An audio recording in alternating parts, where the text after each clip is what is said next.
بسم الله الرحمن الرحيم الحمد لله رب العالمين وبه نستعين على امور الدنيا والدين وما kale iyo barnaamijkeeni xog kororsi gaar ahaan qaybtiisa oo koobida iyo korfeynta buugaagta maanta waxaan faalayn doonaa buug la yiraahdo The Miracle Morning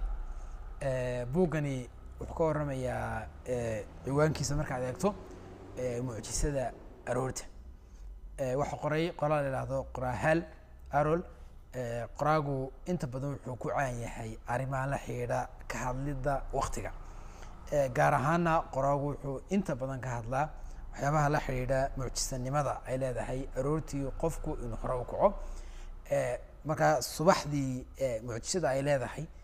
si guudna muhiimadda ay leedahay buu qoraagu ka warramaya muhiimadii marka qoraagu ku tilmaamaya shay mucjisa ama wax mucjiso oo muhiim oo qofkii wax badan la jiso ku soo kordhinaya qoraagu wuxuu leeyahay jiray barnaamijyo taxana iyo tababaro iyo maqaalo oo arrimaha kaga hadlayo mucjisada ay leedahay subaxdii wuxuu muddo ururiyaba ugu dambeyn wuxuu isku dayay wixii uu muddada badan raadinayay oo qoray inuu buug ka dhigo buugna maanta faalayn doonana qoraagu uu soo saaray qoraagu dhowr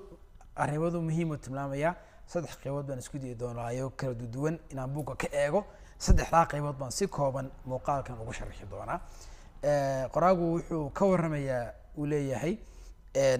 caadooyin qofka anfacaya inuu kaco qofku aroortii 8 wixii ka horeeya 8 aroornimo ilaa iyo inta ka horeysa subaxda loo yaqaano qofka hadduu kaco wuxuu dhaxlayaa caadooyin noloshiisa ku keenaya isbedel transformation buu qoraagu isticmaalay isbedel ku keenaya noloshiisa caadooyinkaas waxaa ka mid ah aroortii qofka horta inuu kaco faa'iidooyin badan bay leedahay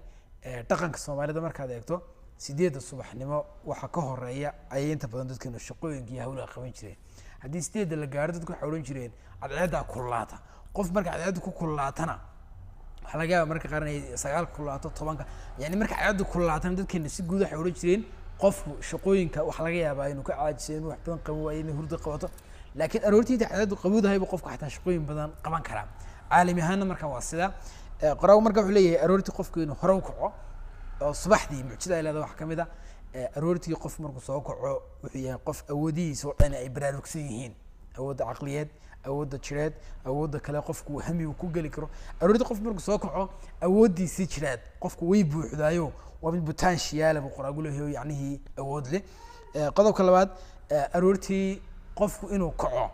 waxay baraarujinaysaa ay yani qofka ka qaadaysaa warwarka iyo walbahaarka wixii la midka qofkana waxa ku bilaabmaya inuu helo naxariis muhiimadda ay lahayd subaxdii ay qofka helaysa warwarka iyo walbahaarkiina qofka ay ku yaraanayaan maadaama hurdo ka soo kacay xaloo dhan uu hurday aadna uu nastay qof warwar adduun kuma furna qodobka ku xiga qoraagu wuxuu leeyahay qofku 95% waxbuu diiradda saari karaayo waxa uu diiradda saarna si fiican buu u jeegarayn karaa ama uu arki karaa ama uu eegi karaa dhinacyo badan buu ku eegi karaa marka qofkii marka qoraagu wuxuu leeyahay qofka haddii uu aroortii hore u kaco faa'iidadiisa ma qaaday qodob ku xiga wuxuu leeyahay qoraagu aroortii qof markuu kaco waxaad isweydiisaa maxaad aroortan u kacday xilligan maxaa ku kiciyey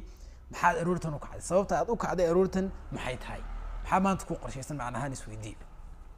dhowrka qodob marka laga yimaado qoraagu wuxuu leeyahay waxaa jira dhowr qodob ilaa 4 qodob iyaguna istiraatiijiyada oo qofka aroortii markuu kacayo caawin karo oo tallaabooyin noqon karo qofku inuu meel fiican gaaro oo mataqaanay marka aroortiisa ka faa'iideysto qodob koowaad habeenkii markaad seexanayso waxa isku daydaa inaad hami ku seexato oo adigoo baraarugsan oo wacyi gashan wax inaad qabato bari doonaya xilliga aad kacdo aroortii habeenkii seexo waa qof waxa habeenkii markuu seexanayo hadduu hata xilli dambe uu seexdo qofku aroortii ku kaco inuu doonayo inuu hore u kaco oo qofku niyadiisa uu geliyo kacaya hadduu laga qofka sidaniyo bari xilli dambe aa seexanaysa bari waxba kicin waxa laga yaabaa qofkii bari kiciba waayo hadduu laakiin niyadda uu geliyo bari kac oo qorshada ku kac qof hore u kacaya wuxuu qoraagu habeenkii markaa seexanayso qorshe ku kac oo inaad isku daydo inaad qorshe ku seexato si beer aroortii qorshe ugu soo kacdo qodobka labaad aroortii markaad kacdo doonayso inaad kacdo saacadda aad doonayso inay ku kiciso iska fogey haddaad saalaan sariir seexato ama fresh seexato meel mobilka chargerka aad gashato oo kale agtiisa dhig ama meel kaa fog dhig way wartaasa markuu telefoonka ku qayliyo hurdadii ka baraarugto telefoonkaadu ka casa oo isku dayaysa inaad damiso marka aad daminaysana aad kacdana awood baad ku kacsayo yani waxa xogaa dareemaya inaad furfurnaan baa imanayso caajiskii hurdadii wixii baa kala kacaya qofkan hadduu baraaruga uu kaco waxaa la yidhahdaa dadka qaarkood markay kacaan hurdada dib uguma soo laabato qof markuu kaco ayaa hurdadiiba ugu dambaysa marka si moolka aad ku kacdo aad usoo baktiiso oo aad moolka qayladiisa markaad maqasho ku kiciyo moolka iska fogaabanka markaad seexinayso saacadda ama alaamkana ku buuxso qodobka ku xiga habeenkii aroortii markaad soo kacdo yacni ilkahaaga caday oo burushkii soo qaado oo si fiican nadaafadii markaa ugu dadaal qodobka ku xiga waxaa isku daydaa kuwa biyaa inaad cabto kuwa biyaa inaad cabto isku day ama haddaad awoodi karta inaad shaah samaysato qodobadan waxay keenayaan qofka hadduu aroortii uu sameeyo inuu helo firfircooni buu qoraagu leeyahay waa qofka firfircooni baa bilaabansa qofkii waxbuu qaban karaa markaa shaquu qaban karaa hawl buu qaban karaa waxbuu baran karaa waxbuu dhageysan karaa yani shaqooyinkii qofku yaalay uu markaa simbale uu qaban karaa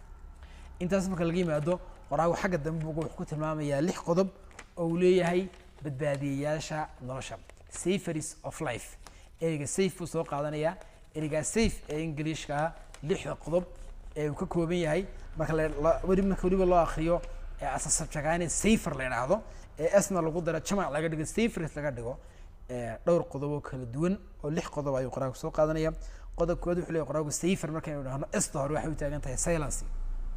aroortii qof markuu kaco inuu xoogaa yar aamusinaas waxay keenaysaa maskaxdiisa inay degto oo qofkii firfircooni badan u helo qodobka kale affirmation qofku inuu isku dayo inuu mataqaanay naftiisa wax weydiiyo wax qirto oo wixii jiray iyo xaaladii wax iska weydiiyo ama qofku inuu yool lahaa uu qofku eego iyadna waxay keenaysaa aroortii qofku inuu sameeyo waa eeda fiid waxay u taagan tahay waxa loo yaqaano visualization qofku inuu wax sawirto oo yool uu dhigto yoolkiina markaa qofku isku dayo inuu mataqaanay maanta wuxuu qabanayo yoolashiisa inuu isweydiiyo safer iidaasina waxay u taagan tahay qofku inuu exercise sameeyo oo mataqaanay qofku exercise sameeyo yar jimicsado jimicsigu nooc doon noqon karaa inuu push up ka jiro inuu yar ordo inuu qofku exercise sameeyo qodobka xiga scribing qofku inuu mataqaanay isku dayo inuu scribing wax ka horeeya art safer art qofku inuu akhriyo aroortii markuu soo kaco qofku xogaa kooban inuu akhriyo qodobka u dambeeya saferista u dambeysana qoraagu wuxuu leeyahay qofku inuu isku dayo inuu scribe sameeyo wax qoro hamigiisu inuu qoro note yar inuu samaysto wuxuu doonaa sameeyo qofku markaa wuxuu leeyahay 6 qodob safaris of life la yidhaahdo maalin hal saac isku day inaad ku mataqaanay waqtiga ku lumiso silencega ama aamusnaanta hore 5 daqiiqo ku qaado affirmationka waxaanu nidhi oo ah qofku inuu bal naftiisii ku sameeyo qiraal 5 daqiiqo ku qaado visualization qofku inuu hami iyo hiigsigiisii isweydiiyo 5 daqiiqo ku qaado qofku inuu wax akhriyo readina waxaad ku qaadatayna 20 daqiiqo exercise inaad samayso 20 daqiiqo ku qaado 5 daqiiqo soo hadhayna scribing ku qaado ama qoraal ku qaado wixii doonaysa inaad qorto markaa qoraagu marka wuxuu leeyahay halkaa saac ee qofku isku dayay inuu sameeyo ayaa markaa noloshiisa ka dhigaya mid ah inay hore socod samayso si guud qoraagu qodobada sanadka tilmaamay uu ka warramaya waa buug muhiima waa buug aan ku talinaya qof kasta inuu akhriyo